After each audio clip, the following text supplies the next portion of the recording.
Welcome to another edition of Second City Sports Live and in living color right here on Sports Zone Chicago for another Monday edition, along with Miss Lakeena McGee, which is she. I am Cindy Brown. Hey, that's me. You can follow yours truly on the Twitter and the IG at SidKid80. Once again, at SidKid80. That's SIDKID80. SIDKID80. Follow me at Keenan McGee on the Twitter and at Keenan_McGee on the IG. Make sure you download that Sports Zone Chicago app wherever you get your apps, whether it's Amazon, Apple, iTunes Store, Google Play, wherever you get your apps. Make sure it says Sports Zone Chicago. You want to know why? Because you can listen to any of our live shows, including this one, Second City Sports.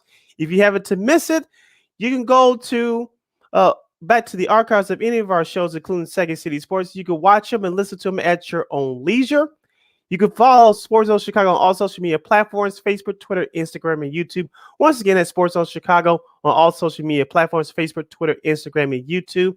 And if you want to catch the audio version of this podcast, Second City Sports, you can do so by subscribing to War on Anchor. We're available on all podcast platforms, including the iHeartRadio app. So make sure you type in that search engine box of those podcast platforms, WARR on Anchor. And you can follow the guys at War Media at WARR Media on Facebook, Twitter, Instagram, YouTube. Once again, at WARR Media, Facebook, Twitter, Instagram, and YouTube. Thank you very much in advance for your support. Like, share, subscribe, and tell your friends. We're not unapologetically fun, and we have very definite opinions. If you have any comments or questions on any of our topics during today's show, during our 2-hour extravaganza, you can go to facebook.com or Chicago Sports Zone Chicago's Facebook page, or you can go to Sports Zone Chicago on YouTube. Type in your questions or comments in the comments section. Lakeena will get them up on the screen for you. But if you decide to troll and or do something stupid, Lakeena will give you the bear down boot. Bye-bye. Speaking of giving the bear down boot, just in case you guys have been living under a rock, changes have been made so far at Hallis Hall as the Bears finish the 2021 regular season with the 6-11 mark. Matt Nagy, who was fired earlier today, along with GM Ryan Pace, both those guys are out the door. Matt Nagy was the head coach of the Chicago Bears from 2018 to 2021. Out of his 4 years as the Bears helm, he went to the playoffs twice out of those 4 years and won the division in 2018 with a 12-4 mark, out blasting the Minnesota Vikings and the Green Bay Packers. Ryan Pace was headed out, got the boot, and so he's out the door as well. Lakeena, we talked about this all season long, that Matt Nagy, he just wasn't the right coach for this team. And we'll go over some of the infractions and some of the idiosyncrasies that's happened under his tenure. Ryan Pace, we know about his history, Lakeena, but for me, if you're a Bears fan, this is a great day for you. Of course, on the human side, you don't want anybody to lose their job, especially at this time of year. No time is a good time to lose your job, but you know this as well as I do, Lakeena. This is a business, and things like this happens all the time. So the Bears are just going to have to move forward and conduct their search. How will the organization restructure? We don't know, but it's time to move forward. And this is the first step of perhaps to be a quick, I don't want to say a quick turnaround, but a much needed turnaround up there at Hallis Hall. Yeah, it's one of those things where you really didn't expect it. It was if, but when. It came out at about 8 something this morning, even though they had their exit meetings and interviews at about 9. So news came out about Matt Nagy at about 8, about a quarter after 8 a.m. this morning, and then about 10 minutes after that, the Pace news came down the pike. So yeah, it's one of those days where you figured that the Bears were going to have to clean house, especially after what happened yesterday. Some of the only thing that was missing was the circus music. We're not going to go into the game because I'll be honest, I didn't watch a single second of that game, and judging by the tweets, I made the right decision. So I was, fine with that. And look, it's going to be very interesting to see if, what direction do they take? Do they take a more, do they go younger? Do they do a more analytical guy? Do they, go with someone who's a little more seasoned? Do they bring Vic Fangio back? Because remember, he got let go over in Denver. Will they bring him back as DC? So it's a lot of questions to be answered. And it looks like, the Ted Phillips, it was like he's going to be promoted upstairs, even further upstairs, maybe handling the business side of stuff, if there Go is finish that deal for Arlington Heights. yeah, or maybe try to get some space for a new Chicago stadium to host the Bears. But it's one of those things where you sort of say to yourself, okay, apparently this person is going to report straight to George McCaskey. Now, what will happen after that? I mean, that's going to be up for debate. And so this is sort of when it sort of gets a little bit interesting. But again, I think if you're a Bears fan, yes, you're happy and yeah, they're cleaning house or whatever. But at the same time, though, okay, what happens? There have been names that have came up about who would, the GMs and stuff and different coaches, Byron Leftwich and guys like that, maybe Adam Gase making a look at. I know some people said Jim Harbaugh. I still don't think there's any truth to that, even though some stuff that came out about it over the weekend. I still don't think this. I think he's just a ploy to get more money out of Michigan. Even we'll get to some of the other coaching fires in a second, but it's sort of there's still a lot to be written, and it's good. It's going to be interesting to see what direction they decide to go. You're listening to Second City Sports right here, live in a living color, right here on Sports Zone Chicago. Sid, Lakeena here with you. We're talking about Matt Nagy and Ryan Pace both getting the boot from the Chicago Bears. Both those gentlemen have been relieved of their duties. Lakeena, remember we were doing our radio show a couple years ago, and we started to see some of the unrailings of head coach Matt Nagy during the 2019 season. I said to you in our former co-host Jason Pfeiffer, and I talked about if I saw Matt Nagy on the streets, I would shake his hand. But at the same time, we starting with that playoff game in 2018 against Philadelphia, we saw it during the 2019 season.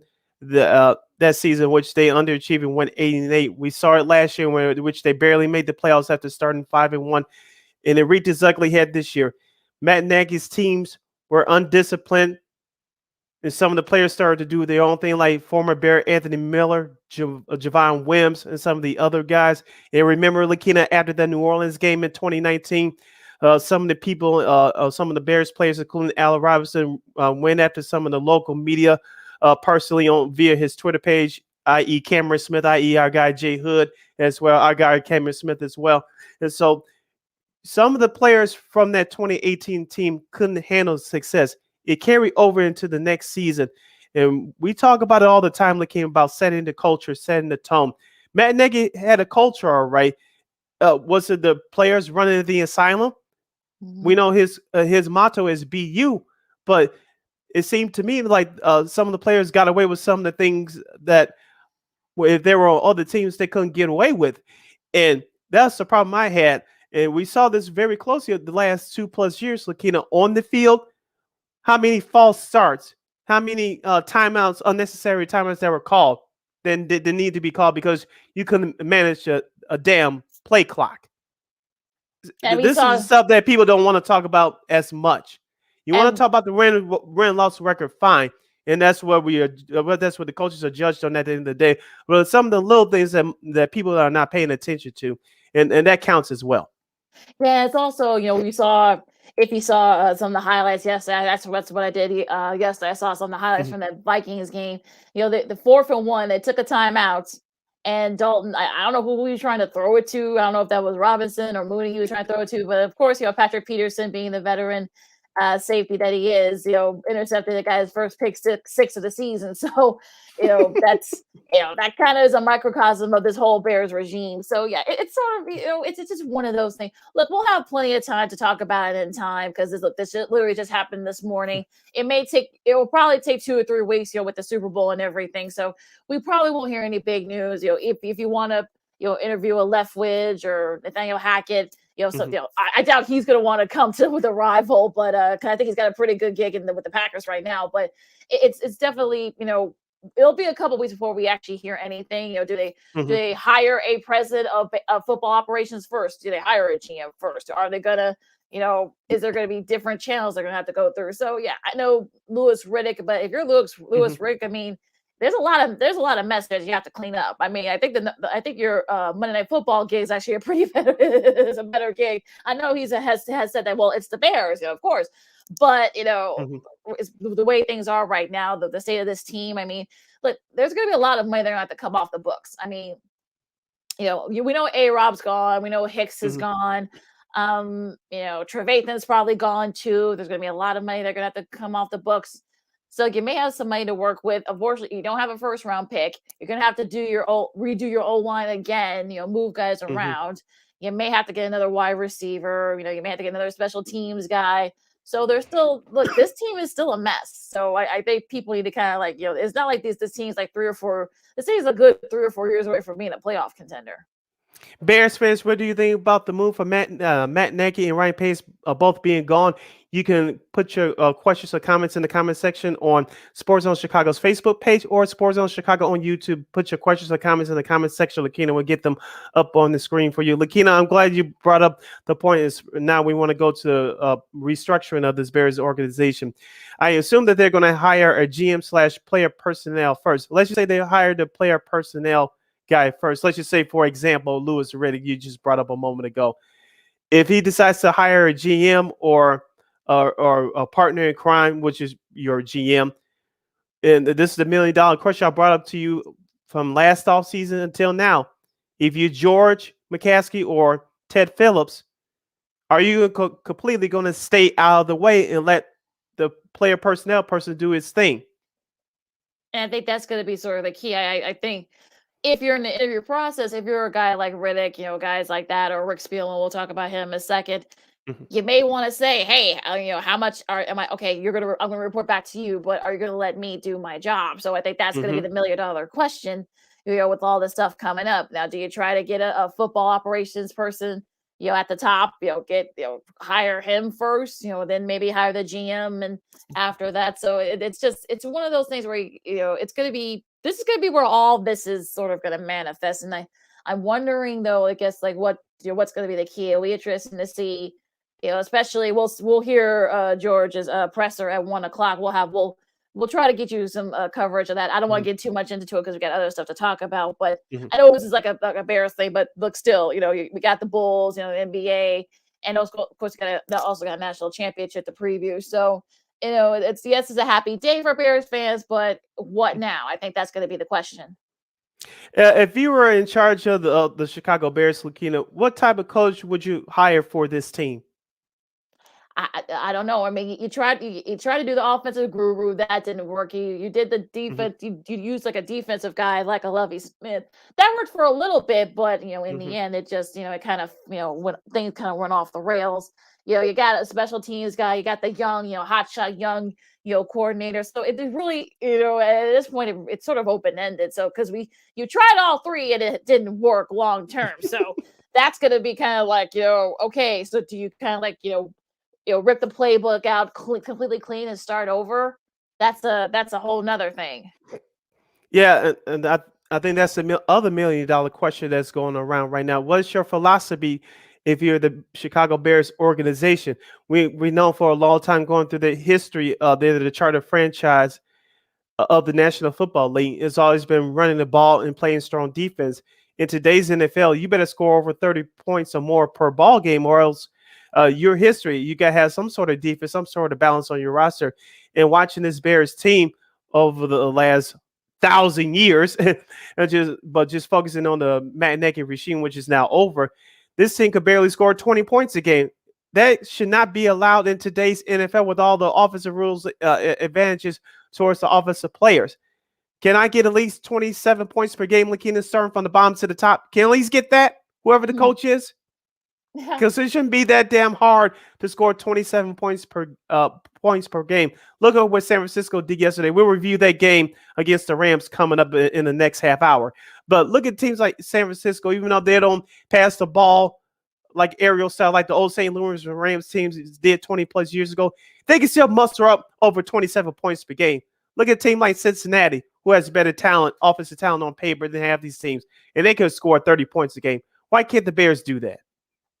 Yeah, it's sort of, they only scored 33 touchdowns this year. So I think it's sort of a microcosm, and the turnover ratio was minus 13.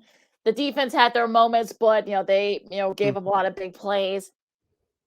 So you're probably gonna have to start kind of like wipe this, kind of like rip everything out and wipe it clean and start over again on all sides of the ball, because yes, you've got some players, but I think I heard Chris Mortensen say in a couple of interviews earlier that a former Bear, and I'm not talking about Jim Harbaugh, isn't really a consideration that they're zeroing in on. That's Leslie Frazier. So I mean, look, he was part of those 80s Bears teams. He was part of, the 85 Bears, Super Bowl winning team. Fortunately, injuries, derailed his career. But he's had a nice career as a coordinator.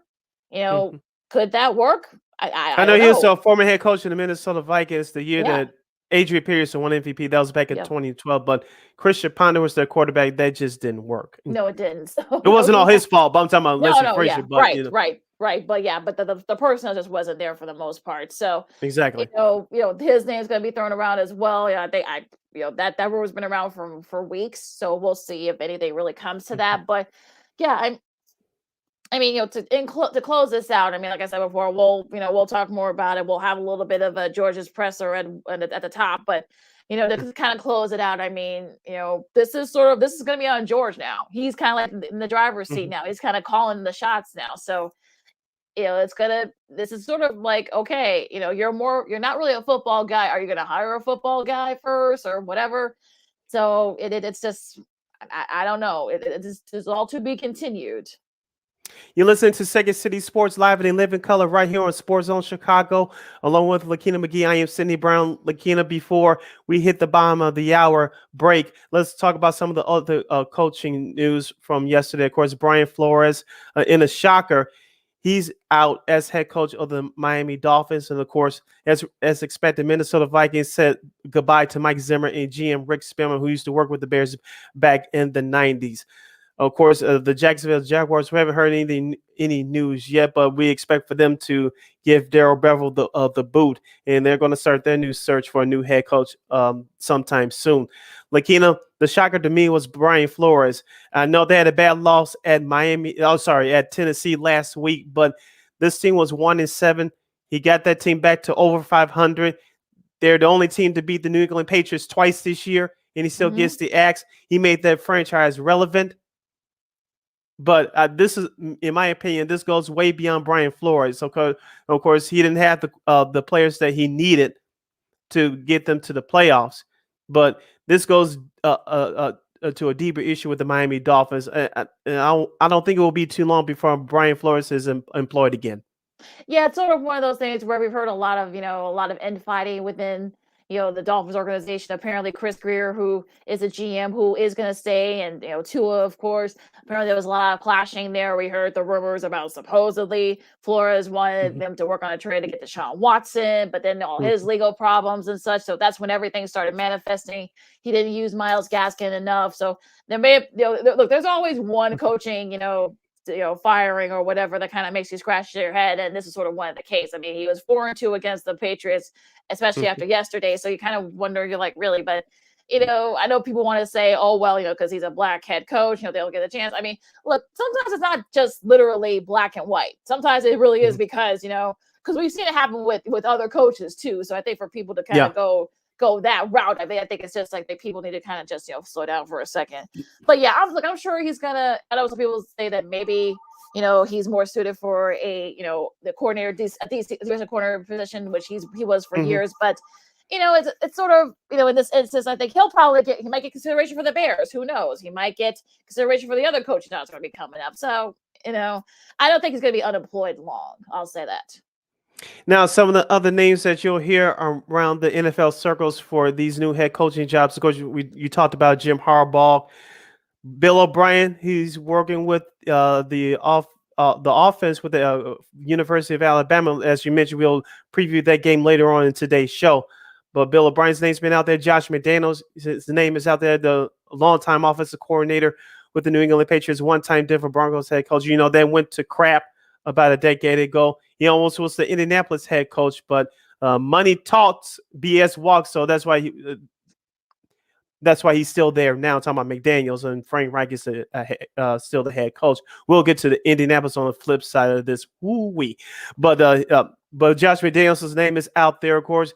Byron Leftwich is out there, offensive coordinator for the Tampa Bay Buccaneers. Of course, you had Todd Bowles, who could have been DC here in Chicago. Bruce Arians would have gotten that job instead of Tressman, but that's revisionist history. And so you're going to hear a lot of these veteran names out there for head coaching gigs. Well, and also, too, don't forget, like we said, Minnesota also cleaned house. Rick Spielman, the GM, as well as Mike Zimmer. The head coaches were both given the boot. Not a big surprise considering, this Minnesota team has underachieved the last few years. Some of the personnel decisions, hasn't been very good. So, especially with the look, that Zimmer gave when they mentioned Kellen as perhaps maybe starting for Kirk Cousins when he had COVID and couldn't play. That kind of tells you something right there. So yeah, it's gonna be interesting to see what Minnesota does, because the talent is there in Minnesota. I just don't think the development and the personnel wasn't there.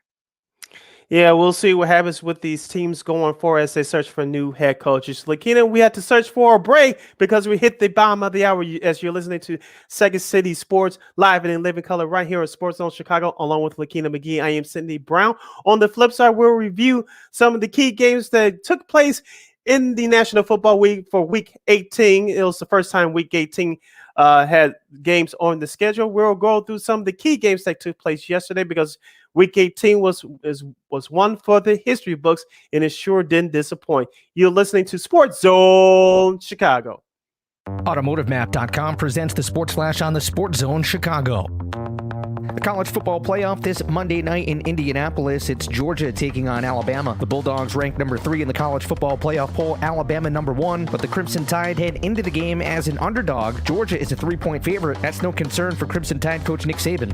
Being an underdog is being an underdog. They have a really good team that's very well respected. We have a tremendous amount of respect for them.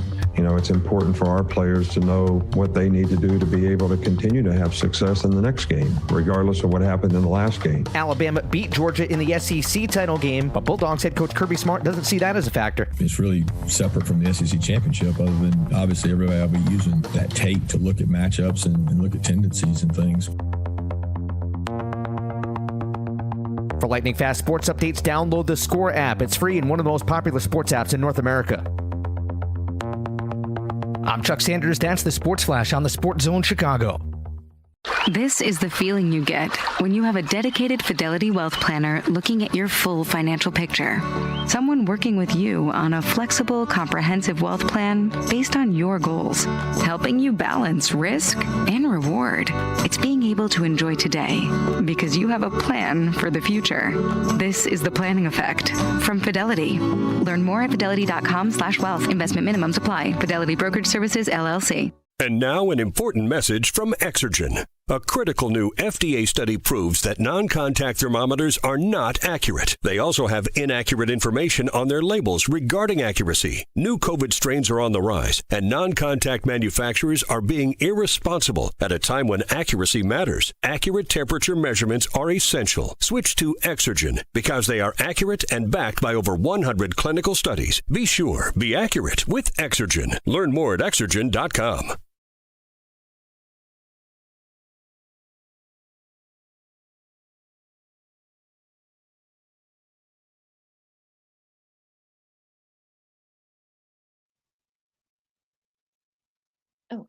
AutomotiveMap.com presents the Sports Flash on the Sports Zone Chicago.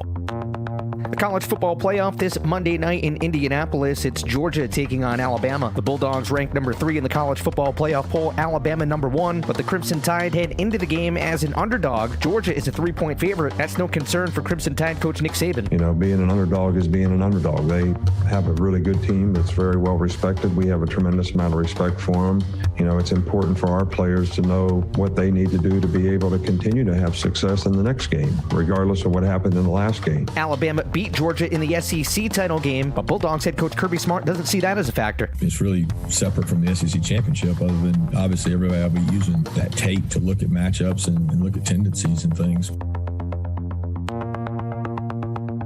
For lightning fast sports updates, download the Score app. It's free and one of the most popular sports apps in North America. I'm Chuck Sanders. That's the Sports Flash on the Sports Zone Chicago. This is the feeling you get when you have a dedicated Fidelity Wealth Planner looking at your full financial picture. Someone working with you on a flexible, comprehensive wealth plan based on your goals, helping you balance risk and reward. It's being able to enjoy today because you have a plan for the future. This is the planning effect from Fidelity. Learn more at fidelity.com/wealth. Investment minimums apply. Fidelity Brokerage Services, LLC. And now an important message from Exergen. A critical new FDA study proves that non-contact thermometers are not accurate. They also have inaccurate information on their labels regarding accuracy. New COVID strains are on the rise, and non-contact manufacturers are being irresponsible at a time when accuracy matters. Accurate temperature measurements are essential. Switch to Exergen because they are accurate and backed by over 100 clinical studies. Be sure, be accurate with Exergen. Learn more at Exergen.com.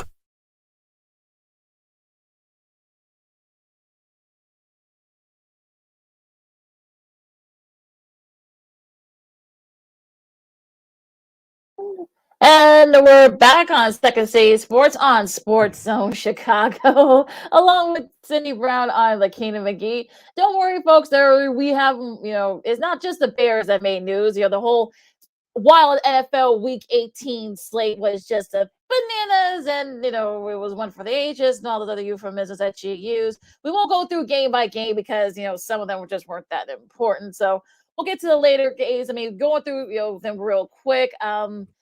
Probably one of the biggest upsets probably is Jacksonville beating Indy. Now, granted, this is I think the sixth straight time that Jacksonville has beaten Indy in Jacksonville. So unfortunately, this is sort of an issue for Indy. I mean, you had one job, Indianapolis. I mean, you had two chances.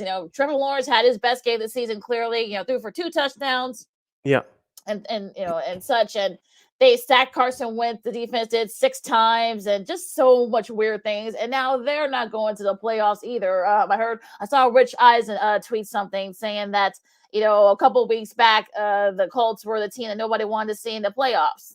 Well, now they're not going to the playoffs. None of us going to see them in the playoffs. So, what do you think about that game, Sid? Yeah, I did get a chance to watch some of that yesterday. As you mentioned, Indianapolis couldn't run the ball. Carson Wentz couldn't establish any tempo. Jacksonville, they established their own tempo from the word go. And as you mentioned, Trevor Lawrence had his best game of the season, going for 223 yards and 2 touchdown passes. Marvin Jones Jr., he was one of the few players that was publicly came out and said he had a problem with Urban Meyer, our ex-head coach. He had 7 catches, 88 yards in the score. But Jonathan Taylor for the Colts, Lakeena, only had 77 yards off of 15 carries. That's not going to get it done, but the Colts passing game just wasn't there yesterday. I don't know if it was the weather down there in Florida or they just thought they could just walk in and get a victory just like that. But as we talked about, Lakeena, on our show on Friday, we said it for the last couple of weeks. The last couple of weeks of the NFL regular season is crazy, and we saw another example of that yesterday in Jacksonville. Yeah, we did. And, like you said, only 15 carries for Jonathan Taylor. You wonder why that wasn't. Why didn't he didn't get the ball more in there? I don't say why the Colts defense. They were okay, but they didn't pressure Trevor Lawrence more. They only had 1 sack. So you wonder what happened to them yesterday. It could have been, they were just going to waltz in and, not knowing the fact that they had lost the last five games in Jacksonville. Maybe that's why. I don't know, but it's weird things happen at the end of the season. This was the case here, but again, this is just unfortunately the Colts are going to be going to the golf course. Unfortunately, so probably a big upset here. Tennessee holds off Houston 28-25. Now they're the number 1 seed in the AFC. Ryan Tannehill threw for 4 touchdowns, and threw for 4 touchdowns. Also, too, they had to hold off the which seems like a pretty solid Texans team. Some people will say that they kind of backed in because they own some of the tiebreakers with the Chiefs and some of the other teams that they were competing against. They'll have the first round bye. So, what do you think about this game yesterday? The Titans are like Jacksonville did what they had to do to win their game, clinch the number 1 seed. Dante Foreman had 21 carries for 69 yards for Tennessee. We know that we talked about this on our last show on Friday that they may be getting Derrick Henry back. He's going to be key to what Tennessee does offensively in the playoffs. I know Julio Jones finally caught his touchdown pass as a member of the Titans yesterday. I know he's been injured all year long for the Titans. Here's the thing, Lakeena. We'll talk about the playoff seedings and schedules later on in this segment. But if you're Tennessee, yes, you have home field, but I just get the feeling that this is a very well coached team in Mike Vrabel. Well, I'll give him that. But if you're the rest of the AFC field, including Kansas City, are you scared of them? I'm not. I don't think anybody's too scared of Tennessee, because I think there's they give you the formula on how they can beat them, and we'll see. We don't know how Derrick Henry is going to be once he does if he does come back after the bye. So it's sort of just we just don't know what's going to happen. So I know they got their butts kicked by the Cardinals earlier this year. They lost to the Jets too. So yeah, the formula is there, but like I said, I don't think anybody. Yes, they are worthy, but are people scared of them? Who I don't think so. Yeah, and we talked about it on Friday. Lakeena, I said Ryan Tannehill, he's a very good quarterback when he's hot, but you saw yesterday with the touchdown pass, 4 touchdown pass performance. Can we get that in the playoffs? The odds are the answer is no, but we'll see.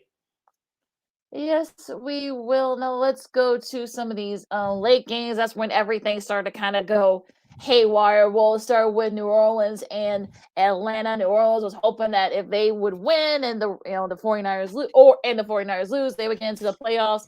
Taysom Hill, they lost him to a Liz Frank injury. The Saints did. Travis came in relief, threw for a couple of touchdowns. Alvin Kamara threw for 146 yards, and Matt Ryan, who probably his last game, the Georgia Dome, threw for 216 yards, a touchdown, and an interception. They just couldn't get it going with the Falcons, and the defense unfortunately weren't able to stop the Saints. But it ended up all for naught. But they did what they could. The Saints did.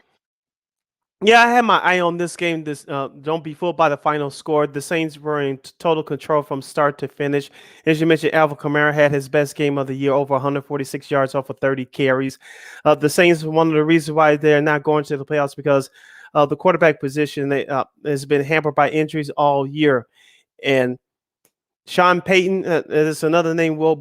Some people will bring up. Could he leave New Orleans to go to another team? We shall see. Currently, he's on the contract with the Saints, so you had to trade for some compensation. But we said this before, Lakeena, especially the last few weeks. The Saints' defense is good. We saw Cameron Jordan get another sack yesterday, but they got to get a quarterback down there. So, and that's the main reason why they're not in the playoffs today. Exactly, and yeah, exactly. And sort of another a couple of games that they kind of, especially that first game against Atlanta, that you probably wonder. Sure enough, it kind of came back to biting them in the butt now. Let's see. Seattle and Arizona. Really, this game really didn't mean anything. I just wanted to come into it because it was sort of one of those strange games. Arizona, it really didn't mean too much for them, because unless other things happened, they were probably going to be a 4. They're probably going to be the 5 seed regardless. Russell Wilson, if this is his last game with Seattle, nice way to go out on top. 238 yards and 3 touchdowns. Rashad Penny, who could probably be a guy you could probably build a piece around if Wilson does leave. He rushed for 190 yards and a touchdown. Kyler Murray had a touchdown pass. It kind of felt that maybe Arizona was, I don't want to say they were kind of sleepwalking, but I think they felt that, they didn't want to do too much, didn't want to expand too much energy, because this game really didn't mean anything to them, but a nice way to kind of finish up for Seattle. Yeah, if the Rams, a Rams loss and a Arizona win would have clinched the division for the Cardinals, I believe. But, of course, that didn't happen. We'll get to the Rams and 49ers in just a moment. But I did watch the majority of this game yesterday via this computer screen. It was very entertaining. I knew that Seattle would put up a fight, but I didn't think that Arizona would, I don't want to say sleepwalk, but it was just the urgency wasn't there in that first half. Now, they tried to pick it up in that second half, but Seattle just had a little bit more juice than Arizona. If there's a team that I'm worried about going to the playoffs is Arizona. We'll get to their matchup in just a moment. Who they'll play next weekend on Wild Card Weekend. But as far as this game is concerned, like you said, Russell Wilson did his thing. Rashard Penny, he's looking for a contract this offseason because the Seahawks didn't pick up his fifth-year option. He's going to get some money somewhere. He's been running that ball hard for the last month or so. But for Seattle, they finished up their season at 7-10. Russell Wilson, is his future still in Seattle or somewhere else? That question will be answered at some point during this offseason. We will see speaking of that Rams 49ers game, probably one of the wilder games of the night here. The 49ers were down 17. They came back to clinch a playoff. They ended up clinching the playoff berth. So that ties the probably the largest comeback in the season finale to clinch a playoff spot since 90. So, it's just sort of Deebo Samuel, the guy that can do it all. He can pass, he can catch, he can run. He actually threw for a touchdown pass, but Garoppolo had another touchdown pass. So it was actually a pretty actually one of those wild games. You thought for maybe like the third quarter, you thought that maybe the Rams thought that the 49ers were just gonna kind of sleepwalk and then give up, but they didn't. And they forced overtime, and Ambry Thomas had the game clinching interception. Yeah, you mentioned the Rams had a 17-0 lead. The 49ers just kept fighting. Their defense was aggressive. They picked off Matthew Stafford twice. Jimmy Garoppolo, we thought that he wasn't going to play. He found a way to play. He was 23 of 32 for 316 yards and a touchdown. Elijah Mitchell, who's been running the ball hard for the 49ers over the last 6 weeks or so, he had 21 carries for 85 yards. Cooper Kupp for the Rams finishes the year with a triple crown, leading the NFL in reception yards, and receiving touchdowns. Mr. Kupp had 7 catches, 118 yards, and a touchdown early in the game. Did you see Sean McVay running down the other end zone after Cooper Kupp scored? I was like, he was channeling in his younger version of Pete Carroll, like, oh, and the ref had to tell him, go back on your sideline, brother. Just settle down. You gotta love it. Like, too bad the Rams defense didn't have that same energy, because I don't know if you paid attention, Lakeena, especially in that overtime. You could tell that their defense was just worn down. They just couldn't believe they gave up a big lead. Yeah, they were totally gassed. And I think the 49ers did what that was been the pace that they've used the last couple of weeks. And that's why they've been able to win, because of the fact that they win more defense. They win more, run the ball through your up the gut, with Mitchell and Samuel. And also too, they sacked Matthew Stafford 5 times. So their defense was like playing with a little bit more urgency. And I don't know what happened. I don't know, like you said, maybe the Rams thought that the 49ers were just going to give up, and they didn't. And now they're going to the playoffs, and the 49ers are, and they, the Rams did get the 2 seed, but I mean the 3 seed, I should say, but it just didn't, it kind of feels like it just something doesn't really smell right. And Matthew Stafford, like, he was banged up too, so you really don't know what to think at this point with the Rams, but we'll see. Like I said before, I mean, everyone, once you're in a dance, you got a chance. So. Oh, that's a new thing. So when you're in a dance, you got a chance. You should coin phrase that one. But going back to the Rams, we talked about this in our last episode on last Friday. What's been the Rams' problem over the last couple of years? Being out physical, being outmanned. You saw that in their loss against Tennessee early in the season. We saw that with the 49ers game yesterday, but early in the year on Monday Night Football. The teams that have more physical than the Rams have problems with. And we saw it again yesterday. Now, they'll have to play they'll have to play Arizona next Monday. We'll dive deep into that matchup on Friday, on our next show on Friday, this coming Friday. But Arizona, we talked about it, Lakeena. I don't like them going into the playoffs, but this really becomes a team of who's going to step up. Who's going to step up the most, because the Rams, they are a better team on paper. They just haven't put it together consistently all season long. In Arizona, they got off to that hot start. They struggled over the last month. But for the Rams, I know they were a pick for a lot of people to represent the NFC in the Super Bowl, but the way they played yesterday, I don't like their chances. Well, I mean, look, you saw the little killer instinct when they played Dallas, and look, you saw what they did to the Rams early in their first meeting. So I think they kind of played, the sort of use the same formula that the 49ers did yesterday. So, it's one of those things where you sort of say to yourself, okay, this could be a really good matchup. That's probably why ESPN picked that matchup for their special Monday night, playoff edition. It'll be the first time in history that there's going to be a playoff game played on a Monday night. Again, we'll get to that, on Friday. But I just it's sort of one you just don't know. This is definitely going to be a coin flip game, no doubt. They split their season series. These two teams know each other well. The coaches know each other pretty well. So it really is going to be like, I think like I said, I think the Cardinals, I think were more ready, and plus they play better on the road than they do at home. They've lost. Yeah, I saw that graphic yesterday during the game for the Cardinals. Yeah, they've lost their last 4 or 5 games at home, so maybe being on the road is probably a good thing for them to start the playoffs. So that might actually be a good thing for them. So yeah, I mean, this is probably going to end up being the game of the weekend, I think. But again, we'll talk about that as we get closer and closer to the playoffs. You're listening to Second City Sports live and in living color right here on Sports Zone Chicago on a Black Monday, along with Lakeena McGee. I am Sydney Brown. As we review some of the key games from yesterday from Week 18, which was historic. Lakeena, let's get to the game of the night from Sunday Night Football. I wish this game, it came real close to ending in a tie, but it did not work out that way. It was the Las Vegas Raiders upending the Los Angeles Chargers, as we call them, the San Diego Chargers of Los Angeles on this show, 35-32 at the gun in overtime. Justin Herbert, 34-64 for 383 yards and 3 touchdown passes for the Chargers. Josh Jacobs for the Raiders had 26 carries, 132 yards and a score. Mike Williams had a couple of clutch catches for the Chargers, 9 catches, 119 yards and a touchdown. Lakeena, I'm going to address the elephant in the room right now. Before the Raiders kicked that game-winning field goal, the San Diego Chargers head coach, why are you calling a timeout on 3rd down? You just gave the Raiders a break. That was stupid. Well, and also too, Derek Carr and Steve Bisaccia both said, in their pressure. I know Derek Carr said in his interview with Michelle Tafoya afterwards, not too long afterwards, that it definitely changed the mindset when he called that timeout.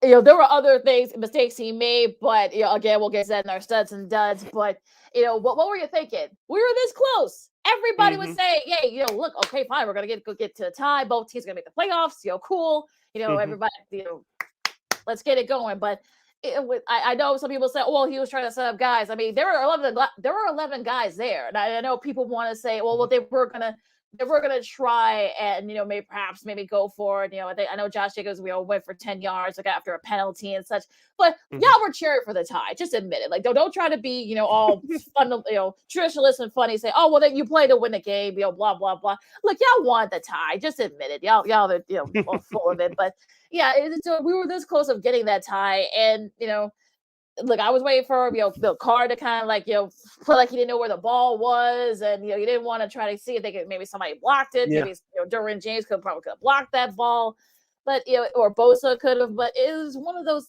days where we were it was a great game, but we missed out on something that would have been awesome that people were looking for. But it is what it is, and now the Raiders are back in the playoffs for the first time in about 6 years, and the Chargers once again disappoint. Yeah, here's the thing. They actually had a field goal kicker, Dustin Hopkins, who missed a 51-yarder early in the game. He had a kick in overtime. He actually made it, which prolonged their season. So you can't blame the field goal kicking. I know that's been the Chargers' problem over the last decade and a half or so. But that, as far as the game was concerned, it was a very entertaining game. As soon as the Raiders jumped out to an early lead, the Chargers fall back. The Raiders took the lead again. The Chargers fall back, especially during the last seconds of the regulation. 2 for 2 on 4th down. Of course, Mike Williams had a big catch for the touchdown to send the game into overtime. Justin Herbert, as we told you guys all year, he's the real deal. But that first-time head coach, he's going to have a lot of explaining to do this offseason. I know we can go through that schedule. We kind of did that on Friday, Lakeena. As I said before, I predicted them to go to the playoffs. Obviously, it hasn't happened, but they won some tough games on the road this year at Kansas City, at Philadelphia, at Washington early on in the year. But they had some bad losses, too, at home, especially to Minnesota. They lost at Denver. Of course, they lost at Houston, and which eventually they did them in. Of course, they lost at Las Vegas last night, which did them in. Yeah, definitely some. This is one of those losses again that kind of came back to bite them. But certainly that Houston loss, that definitely came back, kind of dug him, did him in. It's sort of one of those days where stuff like this can get you fired, even if this is your first time head coaching. It's sort of the things that he was doing, we'll get to when we do our studs and does, but Yeah. look, he seems like, Brian Staley seems like a really nice guy. We saw some of the statements that he made through some of the things that went on throughout the season, but and Chicago, you're going through this too. Nice guys, doesn't mean that you're a good coach. And Exactly. we'll see next year if they F up next year, in some similar, fashion. You may have to think about getting him the boot. But again, that's I don't want to say that it was fireable, blah, blah, blah. But sometimes, the analytics stuff, just keep it simple. Don't try to be the smartest person in the room. Hey, look at me, I can do this. No, just keep it simple. Just keep the formula simple. Don't try to over analyze, overcompensate. And with the Raiders winning, they entered the playoffs, as Lakeena said, for the first time in 6 years. Congratulations to Derek Carr, because remember, the last time the Raiders were in the playoffs, Derek Carr was having an MVP type season. He injured his foot the second to last week of the season against the Indianapolis Colts. Of course, that Raiders team was never the same again. With that loss by the Chargers, that means the Pittsburgh Steelers, Big Ben, extends his career and his season for another week, as the Pittsburgh Steelers will face the Kansas City Chiefs next week, but the Steelers took care of business in overtime, defeating the Baltimore Ravens 16-13. Big Ben 30 of 44, 244 yards in a late touchdown pass. Latavius Murray 16 carries, 150 yards in the score for Baltimore. Mark Andrews, the tight end for the Ravens, 8 catches, 85 yards. I did get a chance to watch the majority of this game, Lakeena. It was as we talked about on Friday, Lakeena, this could be another ugly, close game. It turned out that's what it was. Baltimore, they just didn't have enough juice at the end. Big Ben and the Steelers came up big when they had to, and that's why they're in the playoffs as of now. And also, too, the Indy loss too kind of got them back in the playoff hunt as well. So they needed all that to happen, and that's what ended up happening. So it'll be, and look, I think Big Ben. I mean, he won't get a home game, but you got to go against KC. But look, like I said before, once you're in a dance, you got a chance. So we'll see if Pittsburgh. Look, we'll see who can pull a Tampa Bay. No one had Tampa Bay doing what they did last year. Remember, they were a wild card team. So, like I said, weird things happen. And look, as for Baltimore, I mean, I think the injuries just did them in. They hung on as long as they could, but Lamar got hurt. Various other guys got hurt. Marlon Humphrey, and once he got injured, that kind of did him in for on the defensive side. Just way too many injuries, and we'll see if there are going to be some coaching change. Maybe not there with John Harbaugh, but probably with some of the coordinators. But again, we'll see. And we'd like to say congratulations to the Buffalo Bills, the back-to-back AFC East Division champions. They took care of the New York Jets yesterday, 27-10. Josh Allen, 24-45, 239 yards and 2 touchdown passes. Devin Singletary had 2 touchdowns, one receiving run, 1 running. He had 19 carries, 88 yards rushing overall. Stephon Diggs had 9 receptions, 81 yards, and they scored. Yeah, I know some people will look at this and say, shouldn't they have kicked the Jets' butts? I mean, look, sometimes you may not want to exert too much energy, because what if, what if Allen got hurt? What if Diggs got hurt? And everybody said, well, maybe they shouldn't have been going for it. So I think they did what they were supposed to. I think they were kind of make sure they have enough energy to get through the season, because they don't have a bye. It's like the number 2 seed doesn't have a bye anymore. So you kind of have to sort of kind of keep your energy, don't expend too much energy so that you can be fresh for the playoffs. So. We'll see. I mean, it's like I said before. I know people will say, "Well, I'm not afraid of Buffalo," but I think weird things happen in wild card weekend, especially. So we'll see if that's the case this weekend. But at this point, I think Buffalo, definitely has a shot, especially when they were really, really close to going to the Super Bowl last season. Yeah, and so Buffalo, congratulations to them once again for winning the AFC East. Of course, the finals from Saturday's, actually, the Chiefs got by the Broncos 28-24. The Cowboys dominated the Eagles 51-26. Lakeena, one more score before we. Ooh, did I do something? What? Oh, I see our screen is. Well, I think. I think George McCaskey's presser is about to come up in a little bit, so. Finish your thought, and we'll do the suds and does right quick. Yeah, the Detroit Lions won yesterday. Detroit Lions beat the Green Bay Packers yesterday. You remember I picked them on Friday. They beat the Green Bay Packers 37-30. Of course, we told you guys on Friday that the Packers started to play a half. That's exactly what happened. The Lions did something the Bears couldn't do, was win their season finale yesterday. So I just wanted to point that out there. So the second time I picked the Lions, they actually did it for me, so they won. And so let's get to our studs and duds here quickly. All right, studs. I mean, you gotta give it to the Raiders. You know, they took advantage of some a bad, we'll say, a blunder, if you will. So they were able to, craft a couple of a pretty good game there. Pittsburgh, they're hanging on. Look, Big Ben's gonna hang on as long as he could. So, good for them, and they're going back to the playoffs. Mike Tomlin has not had a losing season taking over as head coach, so that's just nothing short of remarkable after everything that he went through. With some of his players off the field. Also, to my last one, San Fran, fighting back from 17 down and coming back to get, clutch a playoff berth. You got to love it. Yeah, my three studs are, I'll do the combination, Josh Allen and Stephon Diggs. Did you see that first touchdown pass on their opening drive? Yes, I did. That was amazing. That was amazing. So they'll get my first stud. My second stud will be the San Francisco 49ers, in particular their offense. They came back to beat the Rams 27-24. Those are my second. That's my second stud. And my third stud, I'll give it to Tom Brady. I know the game was meaningless for Tampa Bay, but Tom terrific was still sharp for the Buccaneers. 41-17 over Carolina. Brady was 29-37, 326 yards and 3 touchdown passes. 2 of them to Mike Evans. All right, well, my bonus stud I'm gonna give to his teammate Rob Gronkowski. He got his 32nd career game, with 100 receiving yards, breaking the tie with Tony Gonzalez for the most touch by a tight end in NFL history. So he'll definitely get into the Hall of Fame eventually too, Mr. Gronkowski. And that win. Okay, now on the flip side for the duds, I'll keep it short. Indy, what the heck? What happened? What happened? It was all there. It was right there. Same here. It was right there for you. You laid a really big egg in Jacksonville. I don't know what you guys thinking, but I don't know. My second dud.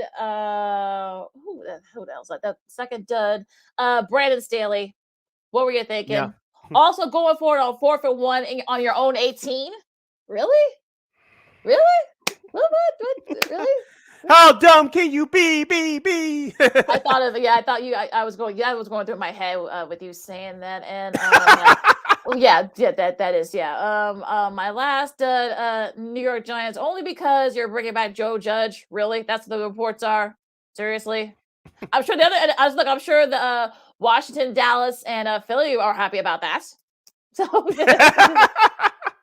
And my third dud will be the Chicago Bears, and we'll leave it at that.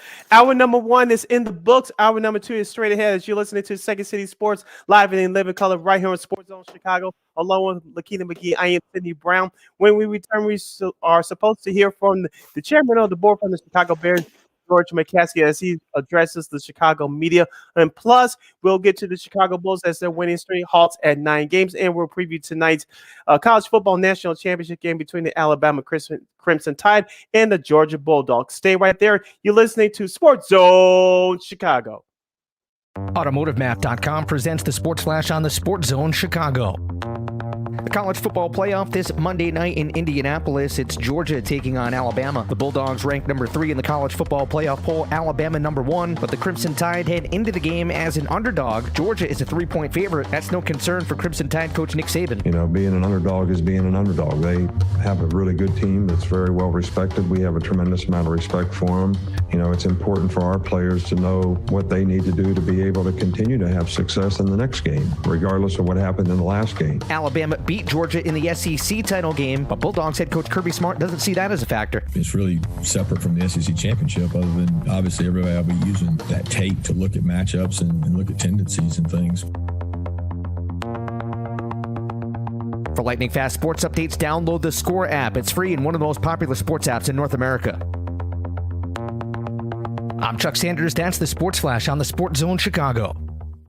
This is the feeling you get when you have a dedicated Fidelity Wealth Planner looking at your full financial picture.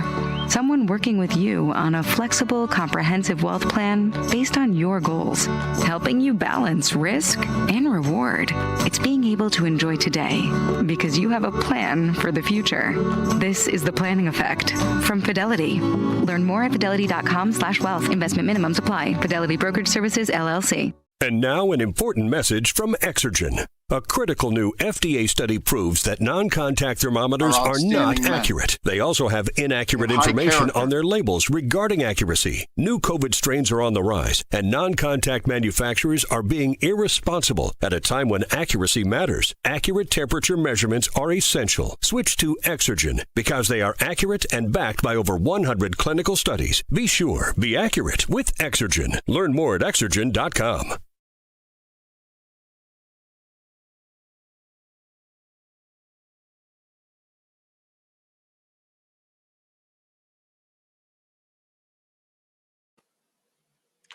Welcome back to hour number 2 of Second City Sports, right here, live in living color, right here on Sports Zone Chicago, along with Miss Lakeena McGee. I am Sydney Brown. You we'll truly on the Twitter and IG at CK80.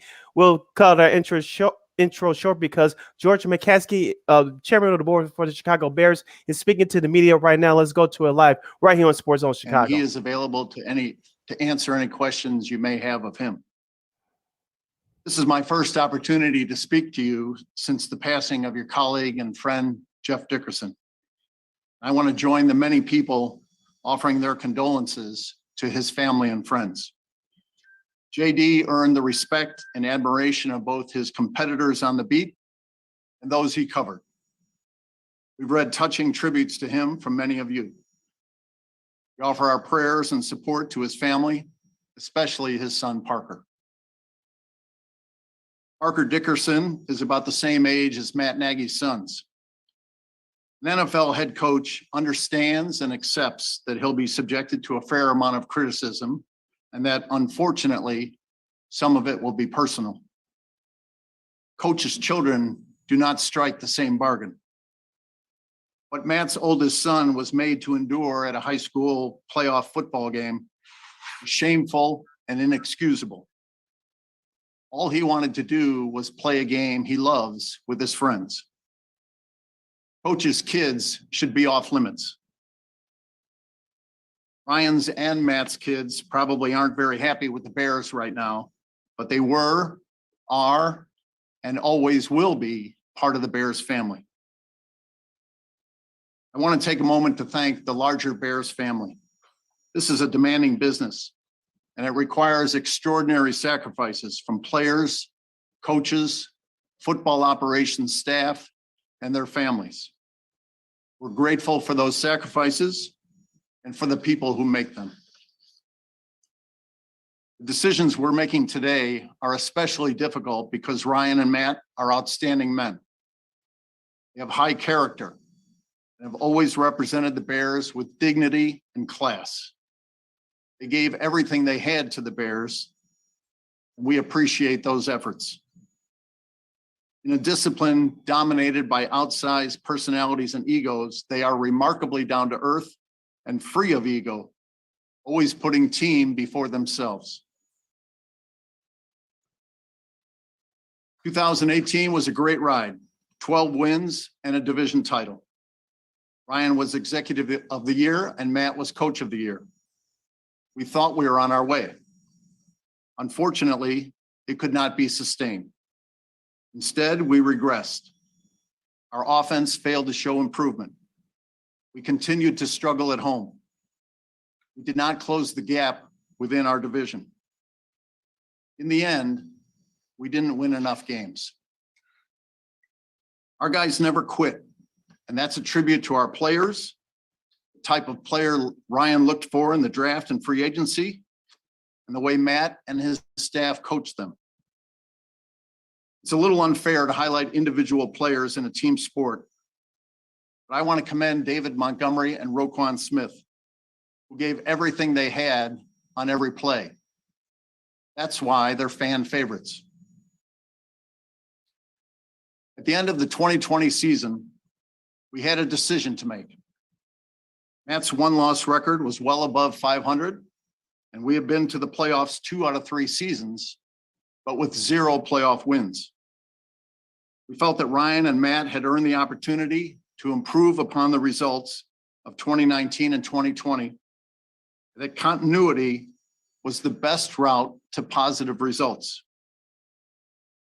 Unfortunately, it didn't work out. Over 4 seasons, we beat the teams we were expected to beat. Too often, though, we didn't beat the better teams.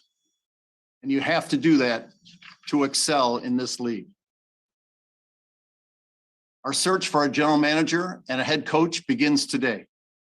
It will be thorough, diligent, and exhaustive, and will result in the best possible selections to lead the Bears to success. The general manager will be responsible for the entire football operation. For head coach, we will not be limited by philosophy, scheme, whether a candidate's background is on the offensive side of the ball, defensive, or special teams, whether a candidate has previous head coaching experience, whether a candidate's background is in the college game or the pro game, or financial considerations. Our search team will consist of myself, Ted Phillips, Hall of Famer Bill Polian, our Vice President of Player Engagement, Soup Campbell, and our Senior Vice President of Diversity, Equity, and Inclusion, Tanisha Wade. I expect that we will reach a consensus on both positions. Ultimately, though, the decision on the next general manager and head coach will be mine.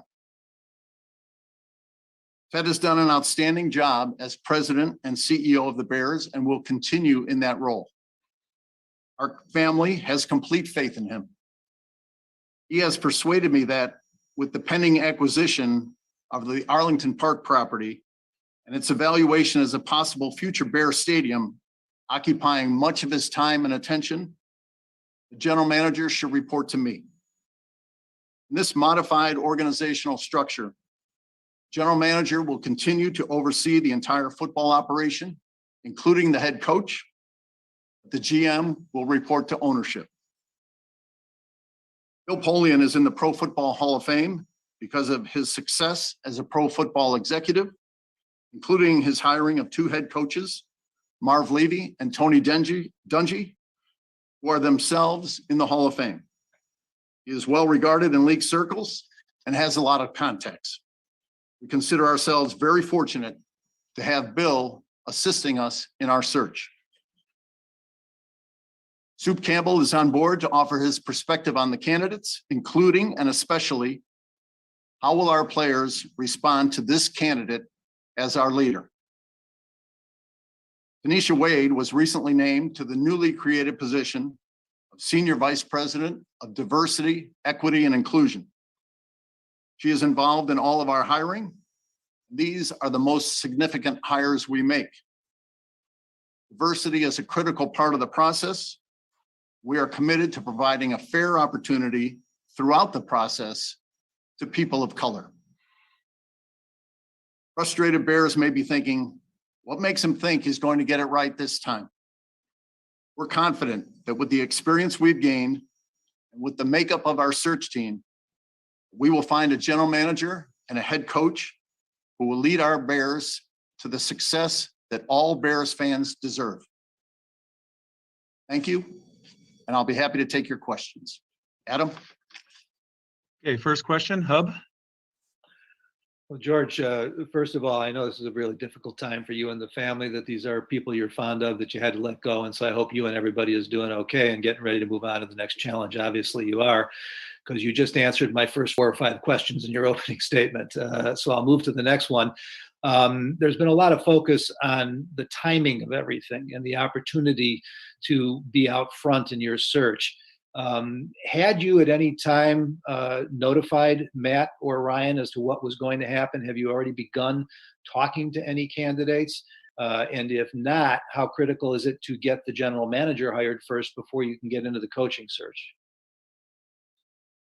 Matt and Ryan were informed of our decision this morning.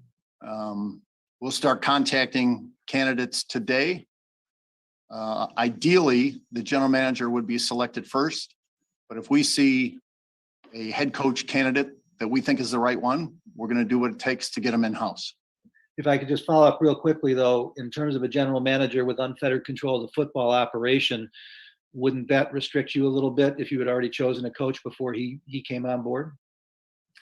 I think with Bill's guidance, we're going to be able to find a partnership of general manager and a head coach that will work. Like I said, we would prefer to hire the general manager first. Thank you, George. Thank you, Hub. Next question, Dan Weeder. George, I'm curious what your resistance is to the attempt to try a new model where someone with a more sophisticated football background would oversee the general manager position. Thank you, Dan, for that question. In our structure, it's the general manager who has ultimate football authority and oversight over the entire football operations. Different structures, different work for different teams and different sports. We think this is the structure that will work best for us. When you evaluate the performance of a general manager, and obviously that relates to obviously evaluation of Ryan, and then obviously going into your search going forward for a new general manager, what for you are the specifics you look at, whether it's metrics, analytics, whatever it may be, to determine whether a general manager is successful in that role? Well, this is a bottom line business. So one loss record is important. Number of difference makers you have on your team, the number of quality players you have on your team, the core of the team, and how the team is put together are all factors that are considered. Next question, Pat Finley. Hi, George. A year ago, you sat up here and said that you would look for progress. How did you measure it? Did it go beyond wins and losses? And did you lean on a consultant or any outside voices over the last month or two or three when evaluating whether you would make this decision? We've talked to a number of people throughout the pro football world. We asked Bill to help us with evaluating our general manager and head coach and helping us make a decision on whether to retain and replace. And if we moved to a replacement situation, to help us in our search to find the replacements. When did that process begin? And can you tell us about the other people you leaned on? It started at some point during the season. I can't recall exactly when. As far as our conversations with other people in football, we consider those conversations to be private, and we will not be revealing the identities of those people or the substance of those conversations. Next question, Adam Hogue. George, just to make sure, you did say that Ted will be helping in the search for GM and head coach, right? That's correct. So obviously, the GM going forward reporting to you is slightly different. With that change, why do you still have Ted involved in finding the GM? Because I trust Ted implicitly, because I have great respect for his judgment, his analytical skills, his instincts when it comes to the people that we're interviewing. And in the end, he'll be negotiating the contract with the general manager and the head coach. Kevin Fishbane.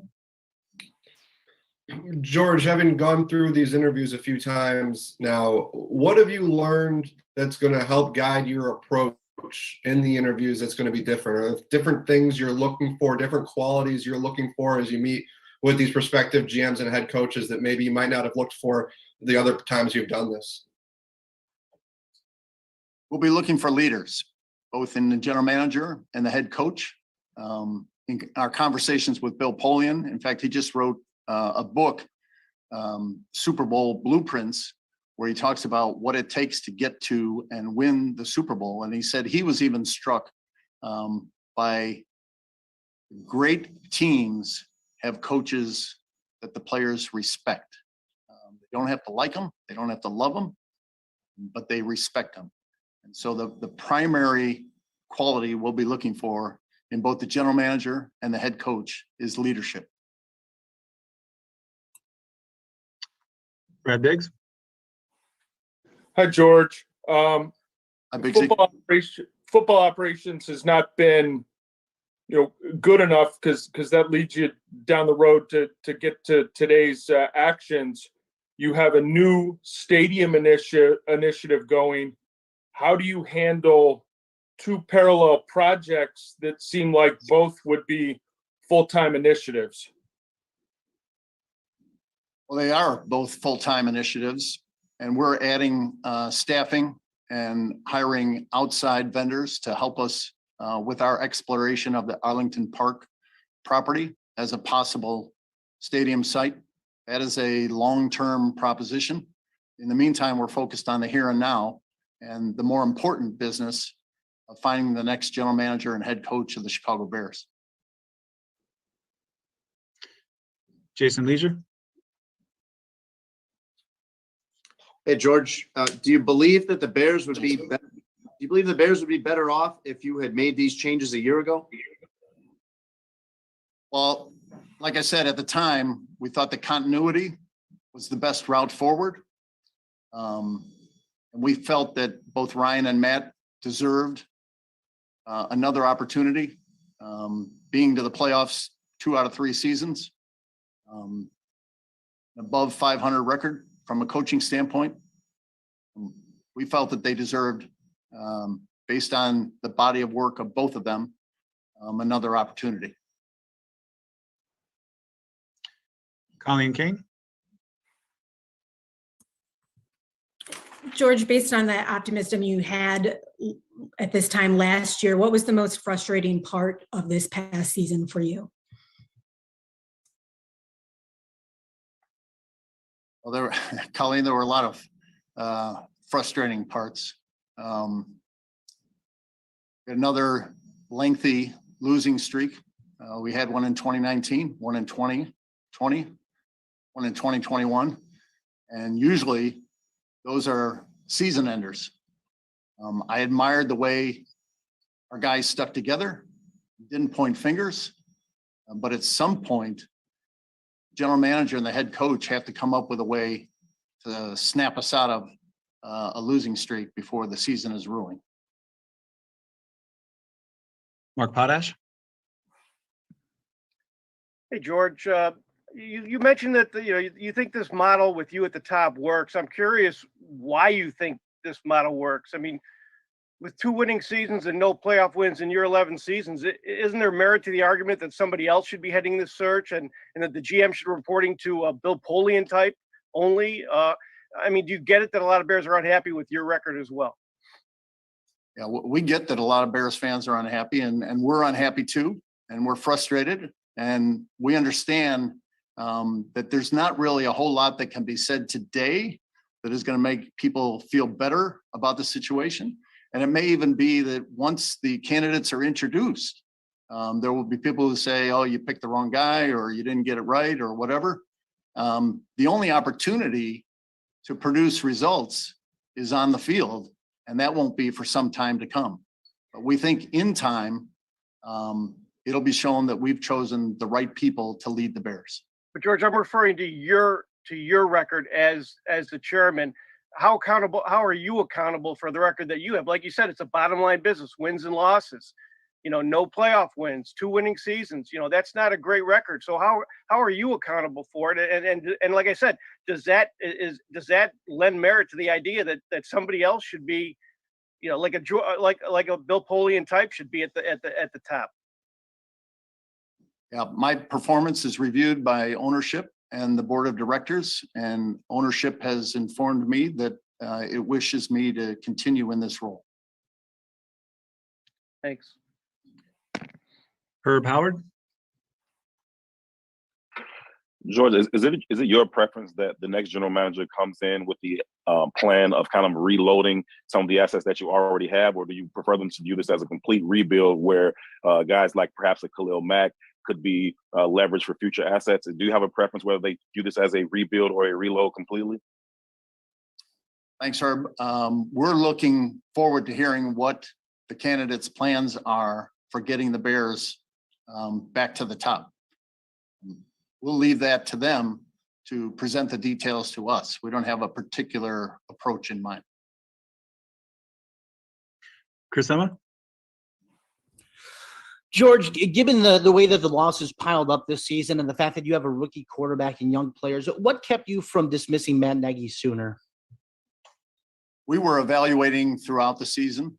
We didn't have any preconceived notions about a particular timeline or a particular timetable. Our evaluation was concluded last night and resulted in the decisions that we announced this morning. Sean Hammond? Hi, George. We haven't gotten to speak with you since the Arlington Heights news broke. I'm just curious, who's in charge of that project for you guys? And I guess what exactly what has to happen next, and what does that timeline look like?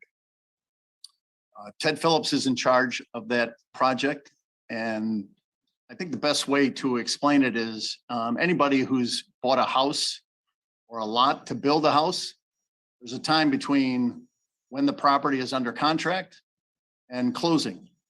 And during that time, there are a number of things that need to be done in terms of due diligence, making sure that there's clear title to the house or lot.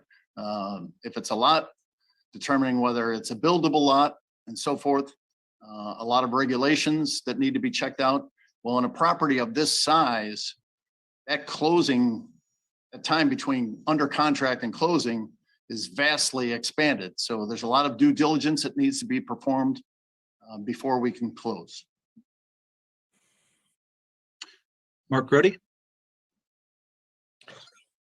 Hello, George. Was it your decision, or at least urging, to have Justin Fields take over as the starting quarterback with the Bears when he did this year? No. What did you think of the plan this year that Matt Nagy had? Were you all for the idea, the blueprint of Andy Dalton potentially being the quarterback the whole year? I went out of my way to emphasize to Matt that ownership has no interest whatsoever in determining which players play, especially at the quarterback position, and that it's entirely a coaching decision. Matt Zahn? George, sort of going back to Mark Potash's question a little bit, I assume a lot of Bears fans out there are not going to be all that pleased that Ted Phillips is still involved in this process, considering the lack of success you guys have had with this structure over the years. Why did you feel the need to not consider maybe changing this structure going forward? We did talk about what was the best path forward. I don't think there's anything magical about a so-called football czar. At some point, the football person, whether it's the general manager or an executive vice president or a president of football operations, at some point, that person has to report to ownership. And we think with the modification that we've made, we've got the right structure for the Bears going forward. John Greenberg? George, I know you made it clear that you're making the final decision. This is your decision. I think we all understand that. Sounds like Bill Polian has a lot of power in this decision. He's been out of the league. He got fired from the Colts 10 years ago. And I know he's still been involved in TV and other things, consulting stuff. Why aren't you just making the decision? Why do you need someone like Bill Polian to kind of guide you here? Because you've been doing this for a while now. Well, I think it would be a fair criticism if somebody said, I'm going to make this decision all by myself and I'm not going to get any input from anybody else. People would be wondering where this guy is coming from. We have a great resource available to us, and we're going to take full advantage of that resource. I expect that there will be vigorous discussion and debate after we interview each candidate. I was struck in our earliest conversations with Bill how very much on top of the game he is, and even on our situation. When we called him out of the blue and he was asking us detailed questions about our roster, our injury situation with particular players, He was very much up on the game in general and the Bears situation in particular. So I think we'll be in good hands, leaning on Bill to help us make this decision. Adam Johns? Hey, George, how would you articulate your current belief in Justin Fields? And then the next part of that, would you like to see him get involved when this reaches maybe the coaching search process? Would you like him to get to know some of these guys before you make that final decision? Well, I'm just a fan. I'm not a football evaluator. And as a fan, what I see is a dynamic player with a lot of potential, a lot of ability, a lot of heart, and a strong work ethic. So we're looking for a general manager and a head coach who will develop not just the quarterback position, but the talent around him and establishing a strong defense to help the quarterback to bring the Bears to success. Justin will not be an active part of the search process, but we'll be very interested to hear from both general manager and head coach candidates what their plan is to get the most out of the quarterback position for us. Cam Ellis? George, you guys announced this decision almost simultaneously as players were talking to the media. Was it always the plan to have the players talk before the decision makers about this? And do you think that was the appropriate way to handle it? I'm sorry, Cam, I don't understand your question about the timing and the players. Right, like the players were telling us that they had heard about this news, they on Twitter, and do you think that it was appropriate that they speak on the firings before you two did? Oh, well, in this day and age, you can't stop things from getting out on social media. We knew that after we informed Matt and Ryan of our decisions, that the likelihood is that it would get out on social media before we put out a statement. But these days, there's not a lot you can do about that. Andy Seligman? Yeah, hey, George. Going forward, when it comes to the decision of whether to retain the GM or the coach, will Ted have any involvement in that? I expect that Ted's advice and counsel will be drawn on just as it has for many years. But as I said, ultimately, the general manager will report to the chairman, and the decision on the hiring ultimately is mine. Joe Lewis? Yeah, hi, George. You mentioned Bill Polian and the years that he's had. You mentioned yourself. Was there ever, or is there ever a concern or a thought given to possibly having a younger group of, I guess, his consorts looking into a GM and head coach? Because it's not, of course, to shade your age, but the game has changed since the last time Bill Polian was really active in the league 10 years ago. So was there ever a consideration to perhaps a younger group of people who have been in the league as it's modernized more recently? Well, I appreciate the spirit of the question, Joseph. Yes, we're not exactly spring chickens, but Bill's been around the game for a long time. He knows the game very well. And I recall George Halas was in his 80s when he made a then very controversial, but ultimately successful selection for a head coach. And Bill's much younger than that. Steve Leventhal? Yeah, hi, George. This is for you and Ted if he wants to chime in. One of my esteemed colleagues who's on this call wrote an extensive piece analyzing the team over the last couple of years. And one of the core tenets was the dismay that a lot of former players who all have extensive contacts really weren't involved or have been consulted. And how come, since you mentioned who your committee is, how come you don't have any former players on that committee? Well, I would welcome Ted's comments. I'll just say that we love it that our former players feel so strongly about wanting the Bears to be successful. A lot of them are season ticket holders. We welcome their input. I would say as a general proposition, I'm probably more reluctant to seek the feedback of players who or former players who are on media outlets. I don't want to have to put them in the position of deciding what is a confidential conversation and what is okay to share with on the air. We reach out to our former players on a regular basis and look forward to continuing to do that. Next question, Dan Weeder. George, how and when did the union with Bill Polian come together for you? Like I said, I don't recall the exact timing. It was at some point during this past season. And then moments ago, you made the admission. You said, I'm a fan. I'm not a football evaluator. With that admission made, how can you perform a comprehensive evaluation of your general manager through those sets of lenses?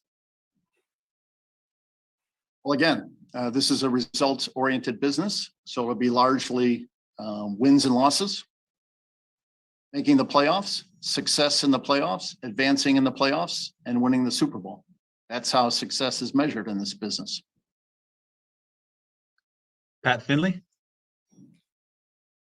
George, have the Bears ruled out playing downtown at a new stadium? Pat, our exploration of the Arlington Heights project was determined in large part by the seller. This was just a piece of property that was put out for sale. We were contacted by them or an agent for them. And we saw this as an outstanding long-term proposition with high potential for the Bears. Meantime, we're happy to engage with the city of Chicago and the Park District about present operations at Soldier Field. What was the last time that happened, that engagement? I don't remember. I think it was a few weeks ago. David Hall. You're muted, David.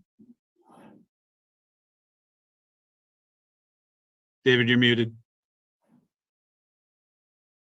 Sorry about that. Hello, George. So that was one of the best questions you've ever asked. Yeah, I'm sure it's going to get an answer just as good. When you are in the room with these candidates, who is with you, and how do you envision asking these questions of guys who have experience, who maybe have won championships, and that whole process?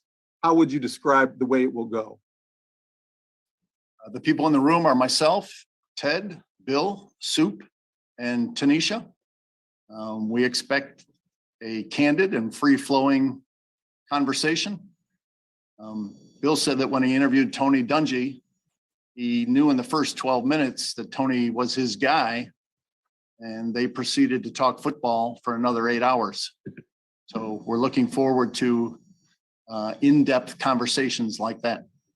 Quick follow-up. Did you talk to Tony Dungy and seek his counsel when you moved in this direction?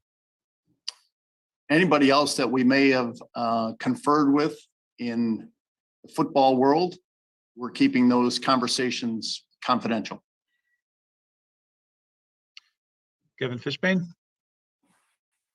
A question for Ted.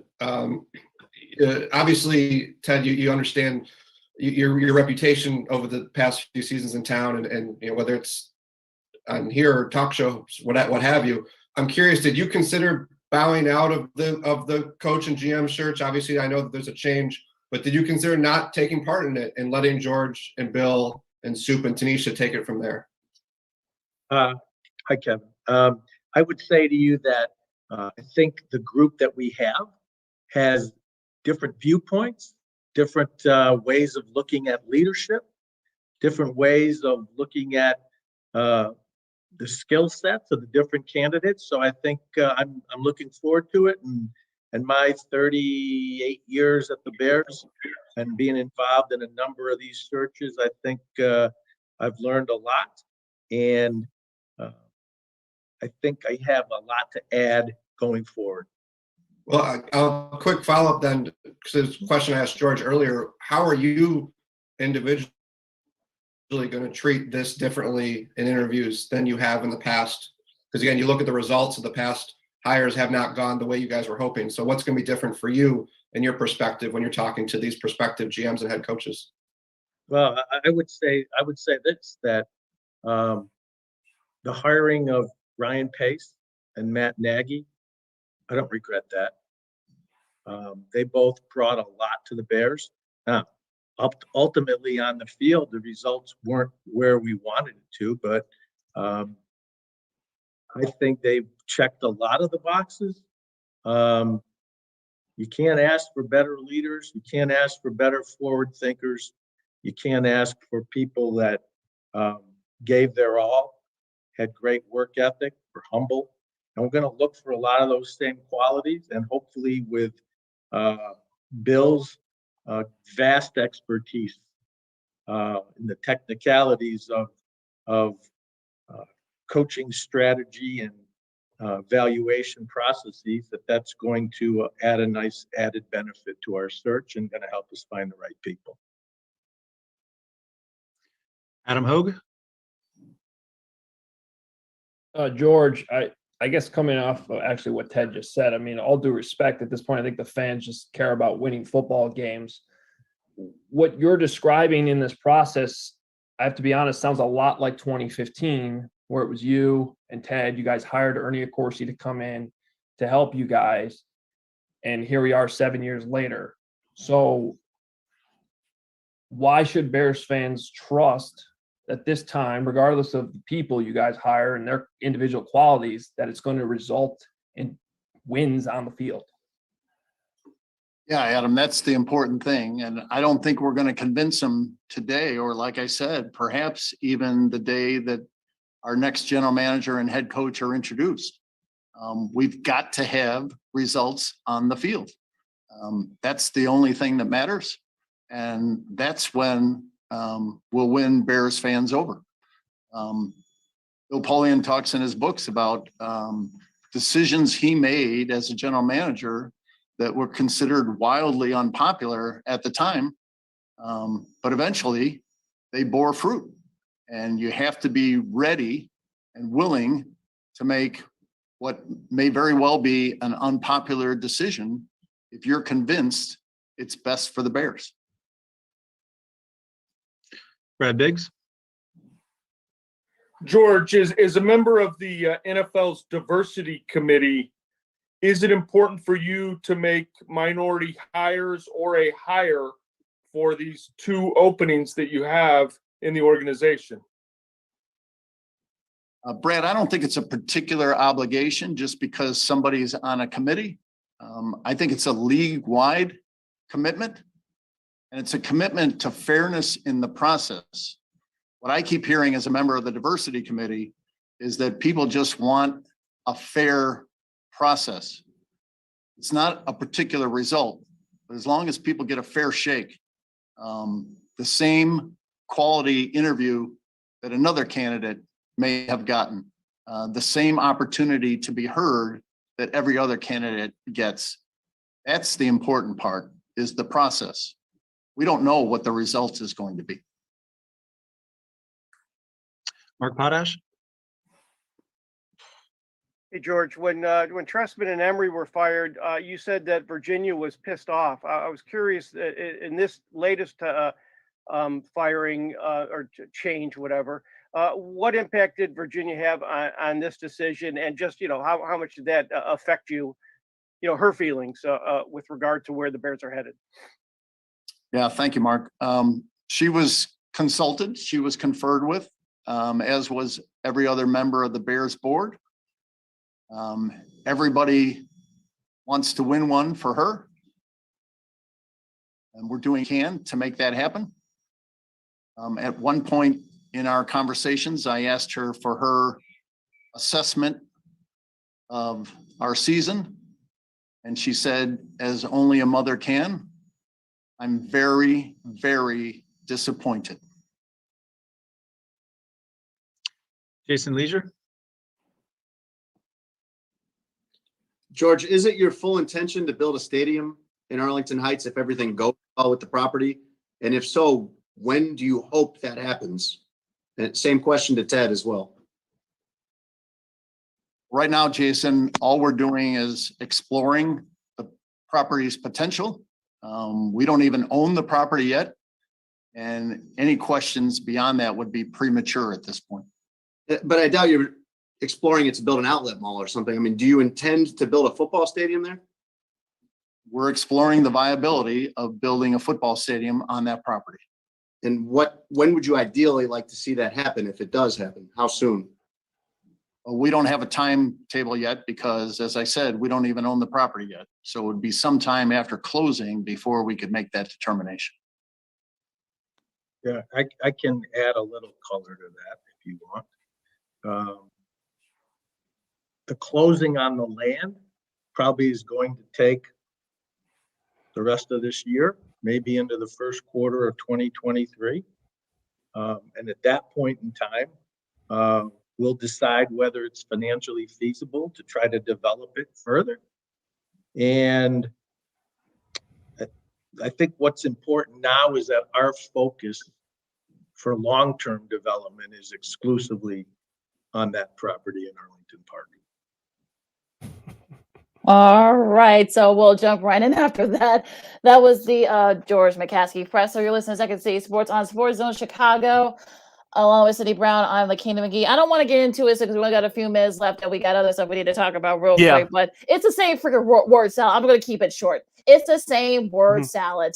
And we also want to, I also want to mention this before, if we're going to be, for those who are going to be listening to this on the audio feed on War Media, the following clips you heard was courtesy of the Chicago Bears under the fair use doctrine for education and also analytical purposes. So, you know, just a sort of a disclaimer there for those who are going to be listening to this on our feed, War Media later on.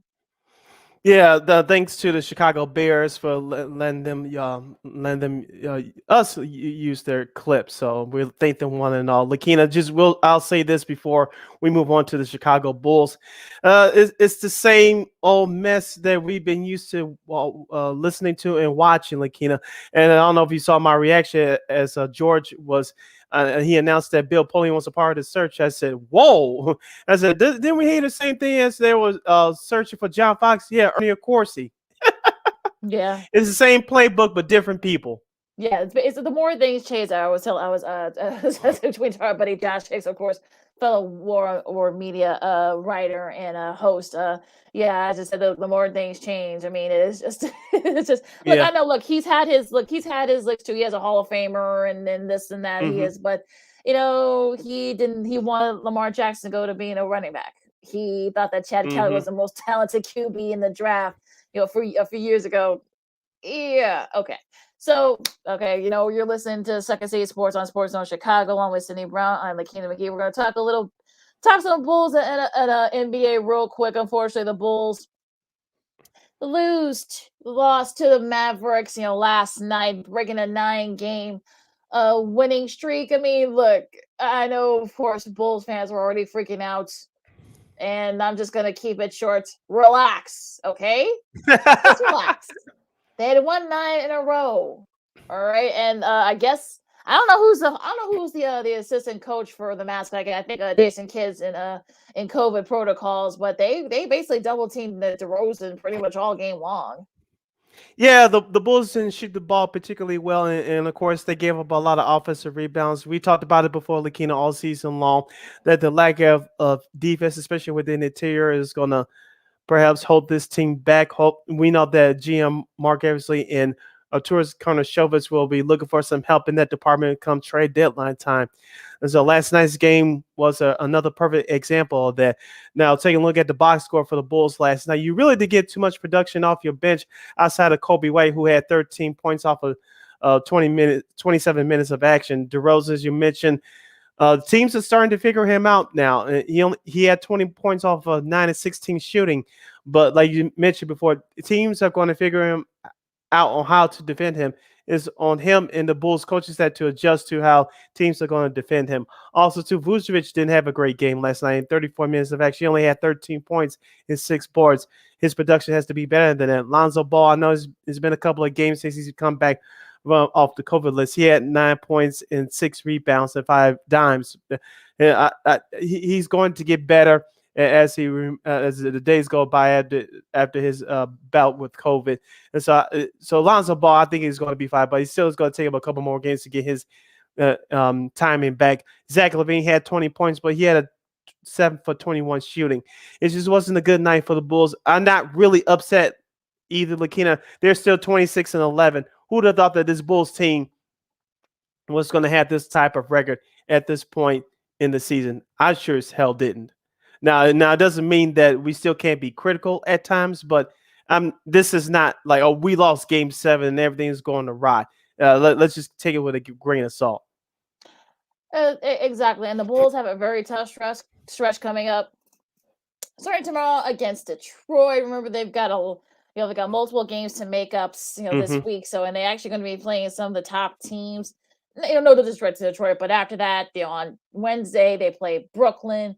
Then on Friday they play Golden State, who apparently has already won the NBA championship. I guess both those games are going to be on ESPN at home. Boston, Memphis has been playing pretty well. That's the Martin Luther King Day game at 2:30. We'll get into that in a second, but they got a pretty tough stretch here, and of course, finish up against Cleveland and at Milwaukee and Orlando and OKC. So they got a pretty tough stretch these next couple of weeks. So look, if they can finish 500, I think you'll take it if you're a Bulls fan. So I'm not worried about this game last night. I mean, I believe, if I'm not mistaken, I think Luka did not play that first game that the Bulls played. I think he was, it wasn't COVID, but I think he had, it might be some COVID issues, so he didn't play. But you got 9 games, you won 9 games. Okay, well, you're gonna have stinkers every throughout the season, so it's fine.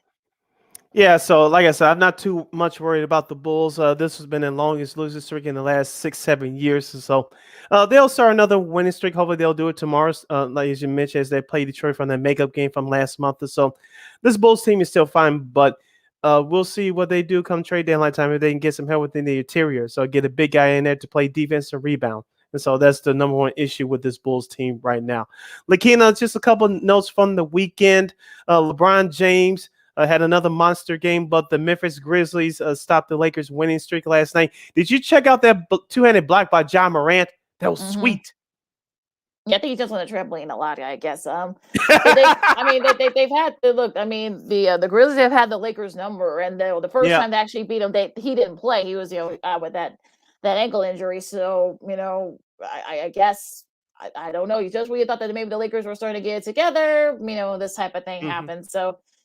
You just don't know what to say about this Lakers team at this point of the season. They basically swept both the LA teams. They beat the Clippers on Saturday 2-15. So Grizzlies looking pretty good so far. Now, can they keep it up? That's another story, but we'll see. Boston got their revenge against New York on Saturday, beating them by, of course, losing that tough one, in the game where by RJ Barrett, but they actually pounded by 24 points, I should say. Jaylen Brown led the way with 22. Miami got a nice win on Saturday. They beat Phoenix by 23 points. Tyler Hero had 33. So I know our girl Lana Tekar, who's the resident Heat fan, I know she was pretty happy with that score and a nice win by Miami. Also, to remember, Jimmy Butler's still out, so that was a nice win without him. But what else caught your eye this week in the NBA? Congratulations to Klay Thompson. He made his return back to the Golden State Warriors lineup last night, scoring 17 points in over 25 minutes of action. Steph Curry did his thing again. Lakeena, I know the Warriors beat the Cavaliers 96-82. This is the first time that the Warriors have won a game without scoring over 100 points or more. And so it's going to take Klay Thompson some time to get his game back, but you could tell that his teammates were looking for him last night, especially the first few minutes of the first quarter. So if the Warriors can find some way to manage out Klay's minutes, along with Jordan Poole, Otto Porter Jr., and Andrew Wiggins, and how to space out the minutes of those guys, that team is really going to be dangerous. We all know that Steph, in my opinion, is the number one candidate for MVP right now, but it's still going to take some time for Mr. Thompson to get his legs under him, to get his game back. But once that happens, you really have to watch out for this Warriors team. Apparently, they've already won the championship, I guess, according to some people. So, I'm not going to go that far, but yeah, but probably one of the biggest upsets Of the weekend, Toronto beating Utah 122-108 on Friday. Fred VanVleet had 37 points. And his first career triple double. He's the seventh player over the past 25 seasons to go on a personal 15-0 run. That was during the third quarter that pulled the Raptors away from the Jazz.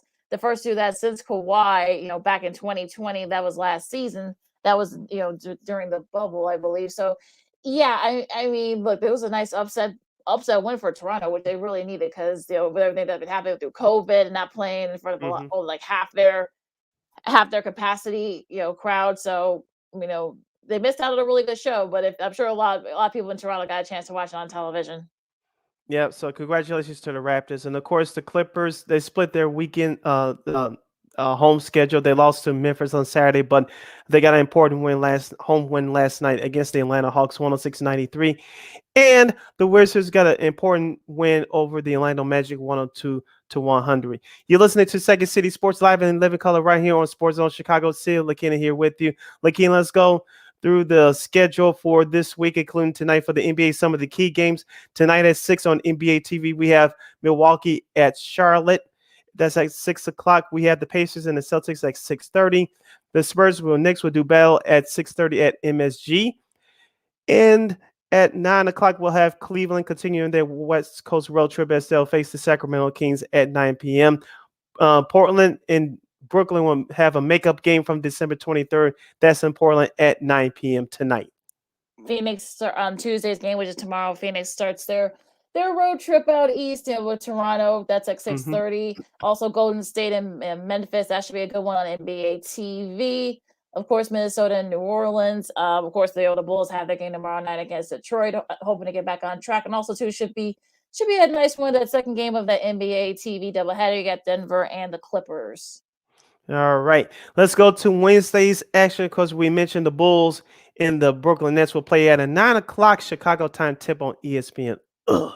Anyway, but at 6 o'clock, we'll have Boston at Indiana, Hornets at 76ers at the same time. Of course, at 6:30, we'll have Atlanta hosting the Miami Heat. The first game of that doubleheader on ESPN for Wednesday will be Dallas at New York to take on the Knicks. At 8 o'clock, Cleveland at Utah. That should be another good one.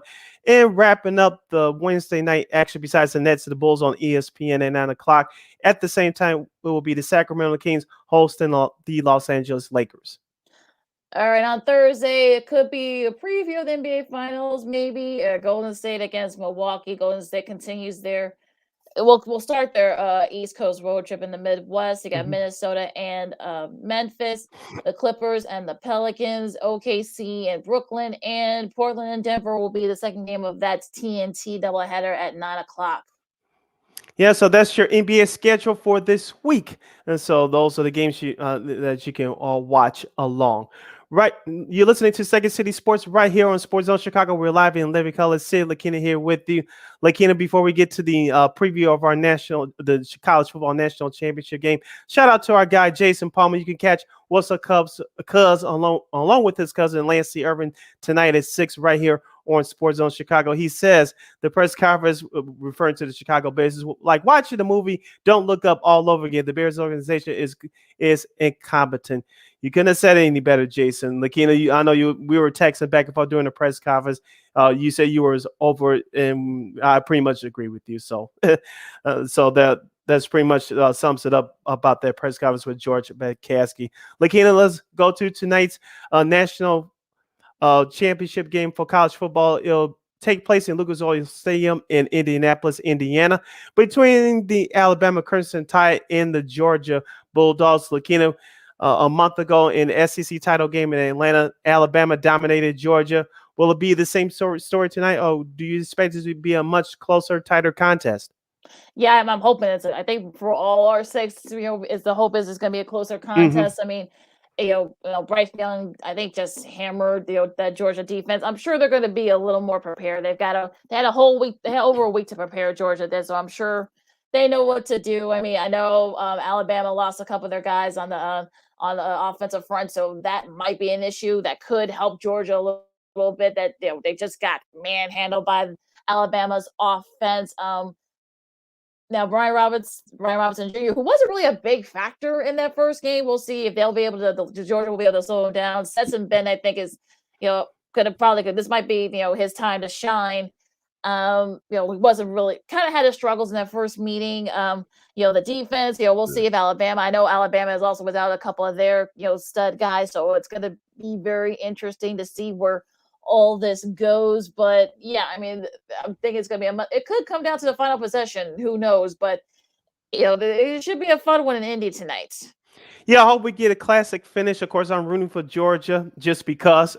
But here's my couple of keys for both teams. For Georgia, that quarterback Bennett, he has to have a better performance. We didn't see that in the SEC championship game. He needs to turn it around for the offense. He needs to have a better performance, and they need to complement him with a strong running game to keep that Alabama defense honest.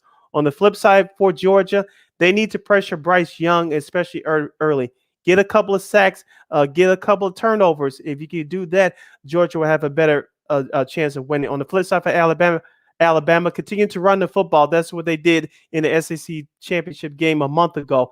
And as far as the Crimson Tide's defense, let's see if you can put Bennett on his butt a couple of times. So it's always going to come down to turnovers and running the football for both these teams, I believe.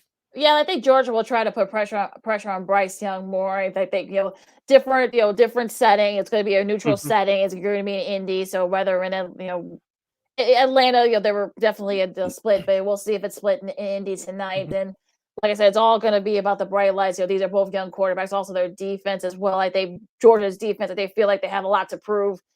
They broken a lot of records for the first time since you got to go all the way back to when Herschel Walker was running back on the national championship team in 1980. So they want to bring a championship back. If you're Kirby Smart, if not now, when? So you kind of have that mindset at this point. So it's going to be it should be a classic one. I hope. I think for all of our sakes, we got to go through this again.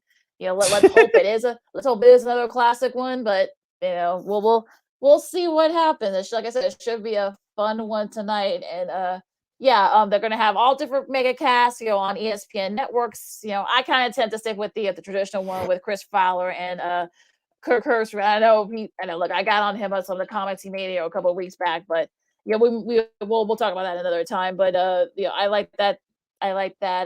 They usually do like a coach's room, but I guess because of COVID, they haven't been able to do that. So it's going to be Jimbo Fisher and the rest of his staff over at Texas A&M. Of course, you got the home fees for both Alabama and Georgia. So you'll have your pick on who will be what your preference will be. So make sure you guys check that out tonight.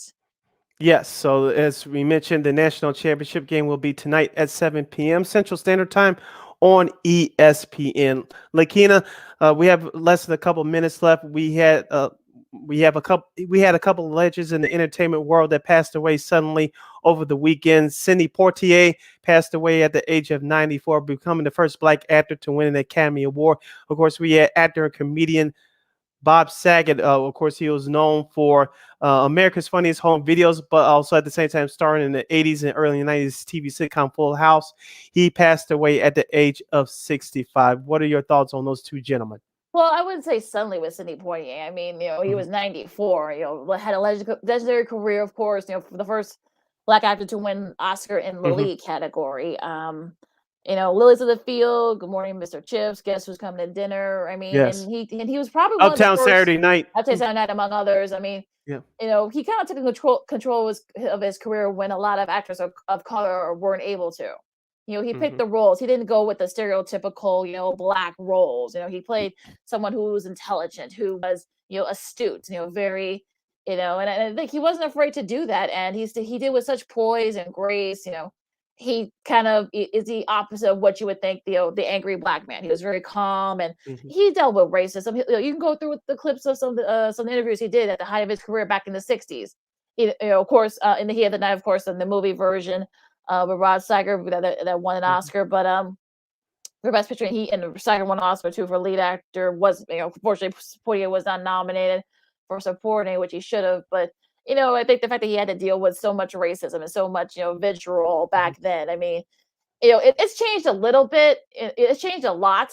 Of course, you got Hispanic actors, Asian actors, LGBTQ actors and actresses. So, they're still fighting the good fight, and I think he is sort of like the guy that kind of started that fight, and it's continuing. Has it gotten better? Of course, there's a long way to go, absolutely, but you know, you got to commend him for all the work that he's done. I'm sure they're going to honor him at the Oscars, whenever that will be, and some of the other award shows that will be coming up soon. So, you know, also to Bob Saget, for me, he was very underrated because of TV dads. Danny Tanner, he's up there. He's right. I don't know how you feel, so but he's right there for me with like the top top three, top five, you know, TV dads of all time.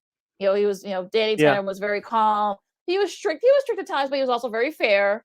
And you know, look, he'll give you another chance if you screw up. You know, but Bob was not like that himself. That just shows you what a great actor Right. he said vulgar things and swore and stuff. And you read the statements from, you know, John Stamos, if you see Dave Coulier and his TV daughters, you know, Jodie Sweetin, the Olsen twins, and also too Karen Bure. I mean, she you know, posted a really nice tribute on her Instagram page. You guys should check that out. You know, he spent time with his TV daughters as he was with his real daughters. He also had 3 real daughters in real life, of course. You know, he lost his sister Kay years ago with scleroderma, which was still a very relatively new disease at the time. You know, that he dedicated his life to doing that as well. So he had a funny side, but he also had a very serious side. So, you know, this was very unexpected. You know, he was only 65 when he passed. I feel like a part of my childhood is gone. Same with here. him. Yeah. Yeah. So we're the same age. So, you know, rest in peace to both of them, and you know, lots of prayers to their families. I'm probably gonna be watching a little bit of Full House tonight on some of the. I know they have it on Hulu, but also on HBO Max too. I might check a little Full House right before the national championship game tonight. Get a little laugh in. Yeah, I'll definitely be doing the same thing. So as we mentioned before, peace and love to both those gentlemen. What are your quick thoughts on both gentlemen? Like I said, Sidney Poitier, the first thing I thought about when I heard the news, as you mentioned, The Heat of the Night, the movie, especially for you younger folks listening and watching, that was a movie before the TV show with the late, great Carol Connor and Henry Rollins, which, you know, that TV show came about in the 80s. But I remember the movie. I remember watching the movie with my mother. I can hear her voice right now. And that famous line that Poitier said, "They call me Mr. Tips." I can hear her yelling right now. Show that black man his respect. Yes. It's like, yeah, like you said, those roles like that, especially with him, they meant something at that time. If any area you want to compare him to was Will Smith when he started in all those blockbuster movies in the 90s and the early 2000s, those roles that both those gentlemen played, they weren't meant for black men. Nope. And so, and they changed the game in that sense. So, and that's what I thought about when I thought about Sidney Poitier. Of course, guess who's coming to dinner before Bernie Mac made that movie with Ashton Kutcher years later. Of course, that's one of his last roles before he tragically passed. But I thought of that movie as well. And so those are iconic movies that changed the landscape of Hollywood forever. So that's what I thought about with Sidney Poitier. Of course, Bob Saget. Of course, that's our childhood, Lakeena, growing up in the 80s and 90s. I remember watching Full House, of course, TGIF Fridays on ABC. He had that show, Perfect Strangers. Yes. And of course, Family Matters, Step by Step. Yes. Hanging Musukubu that came out in the early 90s. Oh, back then, it was cool to stay in on a Friday night to watch television before 9 o'clock Chicago time. It was actually cool to watch those programs because those programs were wholesome, hip, realistic, topical, exactly. So it reached everybody. So that was just my initial thoughts when I heard that Bob Saget passed away yesterday. Also, Raising the Sun too for Sidney Poitier. Make sure you guys check that out. I'm sure TCM will probably air that movie. I'm sure throughout the week, or you know, and I'm sure it's streaming somewhere. I'm thinking. I think so. You know, make sure you guys check that out. And then also America's Funniest Home Videos with Bob Saget. I mean, he kind of ventured into that. That show has still going on, of course, with Alfonso Ribeiro as the new host. He's been doing it for the last few years. Tom Bergeron before that. You know, he did for like about 10 or 12 years after Bob Saget left the show. So, you know, that's still, and actually the irony is that the news broke on ABC while America's Funniest Home Videos was on right at the end of the show. So there's your irony there. So yeah, so both men will be missed. Also, Betty White also too. I mean, you know, we'll probably get more into that on Friday, but you know, we gotta talk about her. So this week actually would have been her 100th birthday. So yeah, how ironic is that? She passes away before her century birthday. That's just crazy how life goes. But peace and love to all three of those individuals. Your legacy will never be forgotten. Lakeena, crazy show today, but it was another great episode in the books right here on Sports Zone Chicago. George McCaskey, we'll get into this more on Friday. I'm kind of out of breath. I'm like you, I'm out of breath. I'm ready to close this great episode on a thumbs up, but there's a long way to go for the Bears to get back to relevance.